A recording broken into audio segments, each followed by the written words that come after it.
सांगून द्या क्लिअर, तरच मग आम्ही तुम्हाला आमचा निर्णय सांगतो. क्लिअर सांगून द्या. इथून पुढं म्हणजे लिखीच लागणार आहे ती, म्हणजे ते ध्यानातच ठेवा. आता तुमचं कोण लिहायला असलं तर लिहून बी घ्या बाबा मला.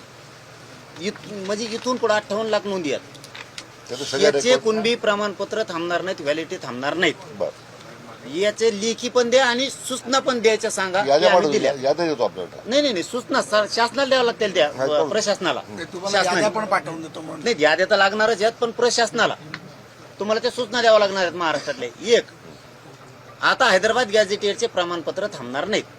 असं जसं तुम्ही मला आता बोलले की तुम्ही आणि फडणवीस साहेब बोललेत घरोघरी जाय, 1 महिन्यात तुम्हाला घरोघर सर्वे पूर्ण दिसल. लोक येतात दारात शेती, तर लोकांना एक समज हैदराबाद गॅझेटियरच्या प्रमाणे अधिकारी एंटरटेन करत नाही म्हणून लोक अर्ज कर सोडून देऊ.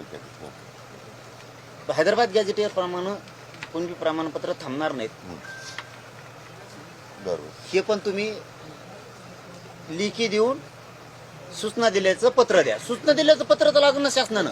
या समजण्यात गेलो की बाकी एकदम बसतो दोघ जण हा, आणि त्याप्रमाणे करतो. यस, ओके, ते झालं.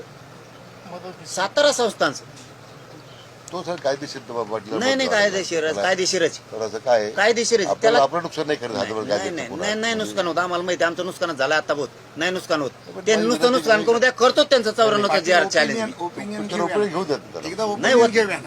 हे बघा, ओपिनियन घेऊन तुम्हाला तुम्हाला जसं सांगणार आहेत तसं आम्हाला काही काय देतात नाही सांगणार आहे. ओपिनियन मी ऍडव्होकेट जनरल उमेन पाठवतो तुम्हाला. उडतच नाही, ऍडव्होकेट जनरल उमेन पाठवतो.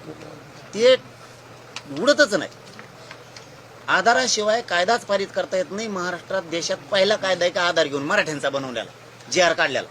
त्याला एक वेगळा मार्ग शोधतो. ओपिनियन काढून पाठवतो, मग आपण त्याला एक वेगळा मार्ग शोधतो. मी बोलतो ती JR आपण आता जाऊन डिस्कस करतो. त्याला एक वेगळा मार्ग आहे. ती JR काढून टाका. ती JR काढायला तर अडचण नाही. आपल्या डोक्यात थोडं काम घ्यावं. तो JR काढायला तर अडचण नाही. उरलेला गुन्हे आणि कलम कमी करायला का त्याच्यात तुम्हाला गुन्हे अडचण तर नाही. झालेत, फक्त जे काही 60 राहिले लोक त्यांच्यापर्यंत मुद्दा आहे. आपण ते कलम कमी करण्यासंदर्भातला मुद्दा आहे. तुम्ही बोलले ऑलरेडी CM साहेब, म्हणजे विचार करतो म्हटले ते. आणि आता आपल्याला ही पण घेऊन टाका.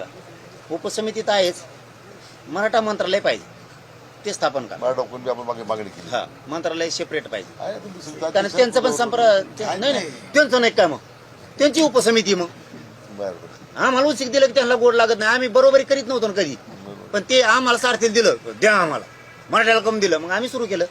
म्हणजे त्यांनी रूढ पाडली, त्याला आम्ही काही करू शकत नाही. त्यांना पण मंत्रालय आहे, आपल्याला पण मंत्रालय पाहिजे. मग त्यांना पण मग उपसमिती. बावनकुळे साहेब नाहीत का अध्यक्ष त्यांचे? मग आमच्या उपसमितीचे तुम्ही समजा, काय अडचण आहे? आमचं कशामुळे पोट दुखायचं काय कारण आहे त्याच्यात त्यांचं सांगून द्या क्लिअर, तर